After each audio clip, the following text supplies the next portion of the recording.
സംസ്ഥാനത്ത് സ്വർണ്ണവിലയിലെ ഇടിവ് തുടർക്കഥയാകുന്നു. 22 കാരറ്റ് സ്വർണം ഗ്രാമിന് 13,545 എന്ന നിരക്കിലായിരുന്നു വ്യാപാരം നടന്നത്. ഇന്ന് ഒറ്റയടിക്ക് ഗ്രാമിന് 195 രൂപ കുറഞ്ഞ് വില 13,350 എത്തി. ഇന്നലെ ഒരു പവന് 1,08,360 സ്ഥാനത്ത് ഇന്ന് പവന് 1,560 രൂപയുടെ കുറവോടെ 1,06,800 വിൽപ്പന വില എത്തിച്ചേർന്നു. കഴിഞ്ഞ ദിവസത്തിന്റെ തുടർച്ചയായാണ് ഇന്നത്തെ ഇടിവും.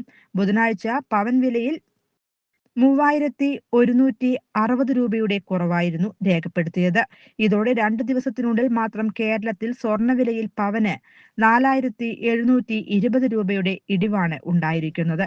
News desk any time news. Johnson ഒപ്റ്റിക്കൽസിൽ തിങ്കൾ, ബുധൻ, വെള്ളി ദിവസങ്ങളിൽ രാവിലെ 10 മുതൽ ഉച്ചയ്ക്ക് 1 മണിവരെ കണ്ണു ഡോക്ടറുടെ സേവനം ലഭ്യമാണ്. എല്ലാ ബ്രാൻഡഡ് ഫ്രെയിമുകളും ഇവിടെ ലഭ്യമാണ്. ഡ്രൈവിംഗ് ലൈസൻസിനുള്ള സർട്ടിഫിക്കറ്റുകൾ കൂടാതെ ഡോക്ടർമാർ നിർദ്ദേശിക്കുന്ന എല്ലാ തരം കണ്ണടകളും ജോൺസൺ ഒപ്റ്റിക്കൽസിൽ നിന്നും ലഭിക്കുന്നു. ജോൺസൺ കണ്ണട വ്യാപാരം ഡിവൈൻ ആശുപത്രിക്ക് എതിർവശം, വടക്കാഞ്ചേരി. കൂടുതൽ വാർത്തകൾക്ക് ഞങ്ങളുടെ ചാനൽ സബ്സ്ക്രൈബ് ചെയ്യുക.